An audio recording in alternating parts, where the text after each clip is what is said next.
This social capital building and channelizing of the energies for social and community mobilization has been one of the key successes of this India story. A resounding realization was that the investments made in partnerships and the trust building over the last few years that came in most handy during crisis. Our presence across states, sectors, and platforms such as CSO alliances, self-help groups, youth networks, they all got translated into ambitious and innovative social mobilization engagements. An engagement package was developed at the national level and shared across all states to bring these various groups and even the local self-governance on board. One of the key gains of this crisis, in fact, has been the volunteerism, especially of youth. You see on the screen, Shivendra. He's one of our volunteers from Madhya Pradesh who was part of this group who came to the railway station to see off about 130 odd trains of migrants returning home and not just reached out with essential items, foods, etc., but also with critical messages. Right below her, you'll find Sobia Rahman, who made it her calling to visit the elderly and the most vulnerable in slums of Ranchi. Women volunteers in Assam came together to demonstrate ideal practices of hand and respiratory hygiene. Rajasthan, in fact, laid the foundation stone of skilled volunteerism in its desert districts during this phase. You find here Sukhda, who is using her stitching skills to make face masks, which were relevant all across the state. The volunteers from colleges of Andhra Pradesh oriented quarantine members on recommended behaviors. Chhattisgarh, in fact, went ahead and established its own local alliance of knowledge and experience sharing. Odisha unleashed a volunteership portal and training program. The crisis brought out the spirit of volunteerism in one of the youngest demographies of the world to the fore. The government was quick to recognize the latent power of these volunteers and gave special issue-based permissions for community engagement. And UNICEF stepped in to unleash once again a large-scale digital orientation cascade, once again synergizing scale with local relevance, with ICT-based outreach to ground-based reach out. Next slide, please. All in all, these are new norms in making. And we all know that the role of change makers and influencers is imperative to act as role models for masses. In addition to the political and social influencers, I would specially mention the role of faith-based leaders. This was a leaf we pulled out from our notes of the polio eradication exercise earlier.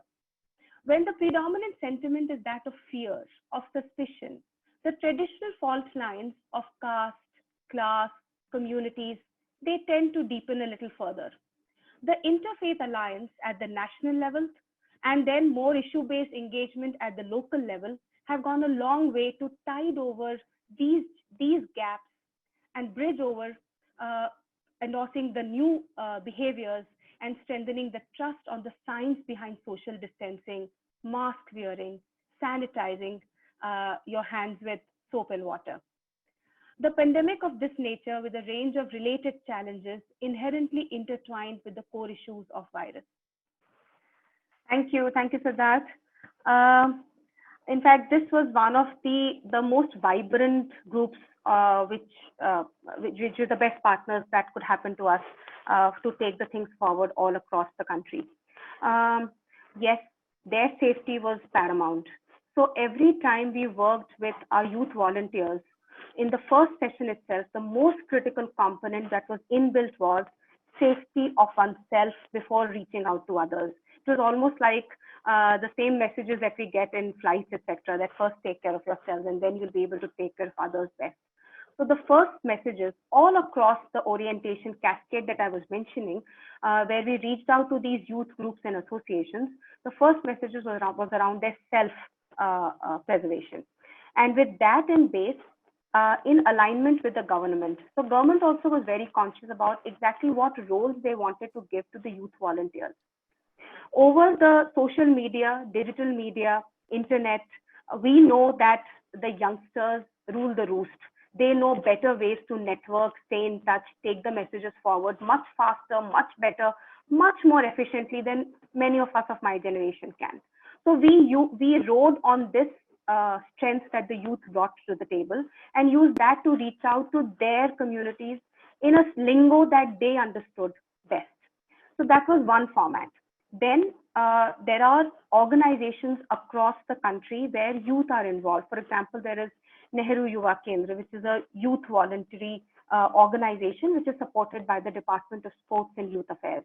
Then there are special service, NSS, the National Services Corps, which talks about bringing in the spirit of volunteerism with young adolescents as well as older people. These setups have already been there in the country as vibrant youth structures. It was very easy then to go through the same structures and use their communication channels, existing channels, to reach out with core messages right up to the volunteers who were there at the base level. And as I began to say, that the government was also very conscious of the power that the youth can bring. So there were some very specific activities that were thought about, which could be done at the ground level and given as responsibilities to our younger generation. I can give you one simple example from my own state. For example, every youth volunteer was suggested to map the people in the 20 to 40 households around the place they lived, and map the number of old and vulnerable people that are there in those areas, or those households where there are some people who've been asked to quarantine, and then stay in touch with them via telephone or via one-to-one mechanism to understand if they are safe and if they need any kind of assistance that can be brought to their doorstep so that they can practice their quarantine or their isolation in the best possible way. These were some small activities to which youth contributed immensely. And then the skill-based volunteering that came through. Those who knew how to stitch were making masks. Those who knew who could paint were making messages. There were people who were actually building in networks and contact mechanisms for materials to reach from one place to the other so that people in quarantine and isolation could help. Slums, the local youth living in those areas which are high density populations, those youth themselves, when they were oriented and trained, they became the ambassadors of the right practices within their communities. So then they were ensuring that every time somebody was using a public utility, if they were doing it in the right manner or not.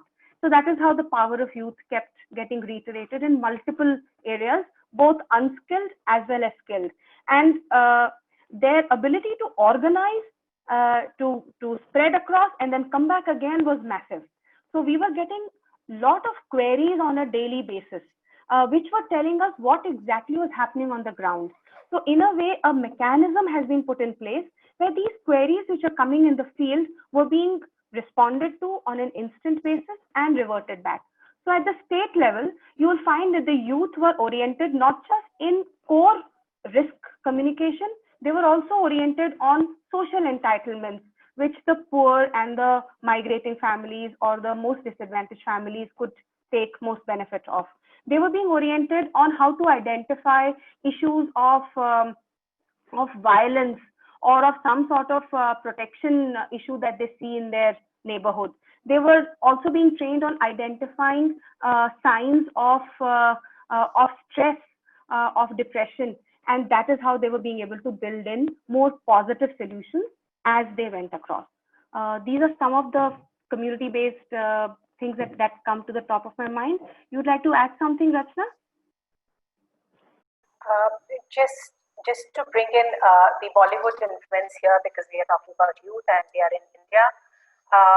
Early on during the first lockdown itself, there's a term in India which is about, don't be a hero or be a hero. It can be taken both ways. And many of the senior artists of the cine world actually came up with films made in their lockdown homes or individual videos addressing everybody to say that be a hero, stay at home, and after that, what you can do. I think that influence was important, and the communication advocacy and partnership team also managed to get a lot of such message products from them, which has been disseminated a lot through social media channels. So it was essentially getting the credible voices to influence the youth to practice safe behaviors and also to actively contribute to the